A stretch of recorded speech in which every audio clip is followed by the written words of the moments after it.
श्री संदीप पटेल जी। माननीय अधिष्ठाता महोदय, आज मैं माननीय ओम प्रकाश जी द्वारा रखे गए कटौती प्रस्ताव पर समर्थन करने के लिए मैं खड़ा हुआ हूं। माननीय अधिष्ठाता महोदय, यह विधानसभा जब से चली, इस विधानसभा में लोग जिस तरह से राम के आदर्शों के बहाने आरएसएस के एजेंडे को लागू कराना चाहते हैं, जो विधानसभा गांव, गरीब, किसान, नौजवान के सम्मान के लिए बनाई गई, जहां पर नौजवानों के सम्मान की चर्चा होनी चाहिए, बड़ी चालाकी से कुछ चंद्र सरकार के लोग आरएसएस के एजेंडे को जिस तरह से लागू कराना चाहते हैं, बहुत ही दुखद है। मैं माननीय अधिष्ठाता महोदय, सत्ता पक्ष में बैठे कुछ हमारे सबरी परिवार के लोग भी हैं, जिन्हें याद दिलाना चाहता हूं, किसी देश के अंदर बाबा साहब डॉक्टर अंबेडकर जैसे लोगों को शिक्षा नहीं ग्रहण करने दिया गया और गंदा पानी पीने के लिए मजबूर किया गया। ये वही देश है जहां पर बाबा साहब डॉक्टर अंबेडकर ने मेहनत करके सबरी की संतानों को सम्मान दिलाने का प्रयास किया था।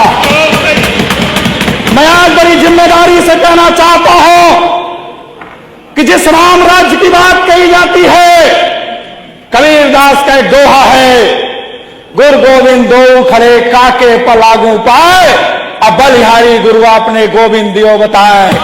लेकिन इस सरकार ने ओपीएस, ओल्ड पेंशन को आज तक स्वीकार नहीं किया। जिस गुरुओं को के माध्यम से हमें ज्ञान हासिल होता है, वो सड़कों पर लाठियां खा रहे हैं, संघर्ष कर रहे हैं, लेकिन आज तक सरकार को उसका ध्यान नहीं आया। हम जब शिक्षा मित्रों का सवाल उठाते हैं तो सरकार कहती है कि इसे माननीय न्यायालय का आदेश है। मैं सवाल करना चाहता हूं अधिष्ठाता महोदय, आपके माध्यम से सरकार का, कि न्यायालय ने कभी मानदेय बढ़ाने से इनको नहीं रोका है। अगर ये चाहें तो इस बजट में इंतजाम कर सकते हैं शिक्षा मित्रों को मानदेय बढ़ाने का, लेकिन उस पर इन्होंने कोई विचार नहीं किया। ये जाति जनगणना पर विजन क्यों नहीं देना चाहते? चूंकि इनको पता है कि जिस दिन जाति जनगणना हो जाएगी, उस दिन जातियों को लड़ाकर इनको वोट लेने का मौका नहीं मिलेगा, इसलिए जाति जनगणना नहीं कराना चाहते हैं। मैं आपके माध्यम से मांग करता हूं कि अगर आप चाहते हो समता मूलक समाज बने, आप चाहते हो कि संविधान को लागू करने वाला प्रदेश बने, आप चाहते हो कि इस देश के अंदर संवैधानिक व्यवस्था लागू हो, तो आपको जाति जनगणना करा करके संख्या के आधार पर सभी समाज का हिस्सा उनको बराबर दे देना चाहिए। वही असली रामराज और असली समाजवाद है। मैं माननीय अधिष्ठाता महोदय, बहुत लंबी लंबी बात ये लोग करते हैं और ऐसी बातें करते हैं, जबकि मैं बड़ी जिम्मेदारी से कहना चाहता हूं कि आरएसएस का एजेंडा है कि देश गरीब हो, गांव गरीब हो, गांव अशिक्षित हो। चूंकि इनको पता है कि गरीब और अशिक्षित व्यक्ति को गुलाम बनाना सरल है, और जिस दिशा में ये आपका बजट ये बताता है, ये बजट बताता है कि आज ये देश को, प्रदेश को गरीबी की तरफ ले जाना चाहते हैं, ये अशिक्षा की तरफ ले जाना चाहते हैं, जिसका सीधा साधा उदाहरण है। आप शिक्षा के क्षेत्र में देख लें, आप किसानों के क्षेत्र में देख लें, इन्होंने कोई बजट का इंतजाम नहीं किया। आज तीसरा बजट इन्होंने प्रस्तुत किया है। दो बजटों को हमने देखा है, दोनों बजटों में ये ऊर्जा के क्षेत्र में कहते हैं, आज तक गांव के अंदर किसी भी विधानसभा का कोई साथी नहीं बता सकता कि उनके यहां ट्रांसफार्मर की कोई क्षमता वृद्धि हुई हो। आज तक गांव के अंदर एक भी सड़क का निर्माण नहीं हुआ। आज तक ये बात सबके विकास हो सकता है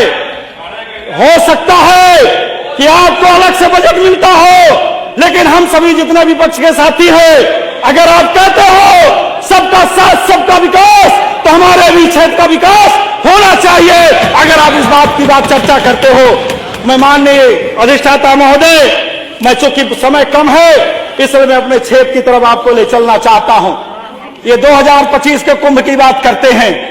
मैं आपको बताना चाहता हूं 2012 का कुंभ आदरणीय अखिलेश जी की सरकार में हमारे नेता की सरकार में हुआ था।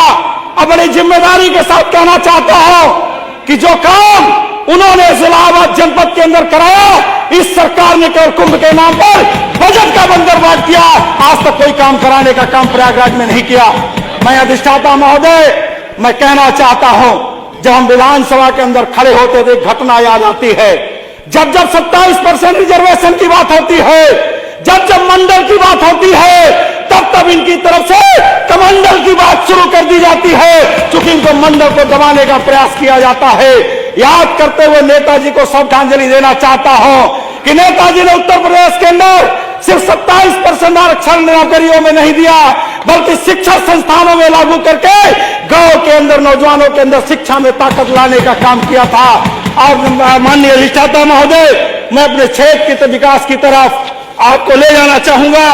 क्षेत्र का विकास नोट करा दीजिए माननीय संदीप जी। मैं अपने क्षेत्र में माननीय अधिष्ठाता महोदय, हमारे यहां पिछली सरकार में उत्तर प्रदेश के पीडब्ल्यूडी मंत्री और उप मुख्यमंत्री उत्तर प्रदेश सरकार के, उन्होंने परानीपुर से जब चुनाव आता है तब तक गंगा पर एक पुल बनाने की घोषणा करते हैं, शिलान्यास करते हैं, और चुनाव बीत जाता है तो हमारे क्षेत्र के लोग उस पुल को ढूंढते हैं, वो पुल आज तक दिखाई नहीं पड़ा।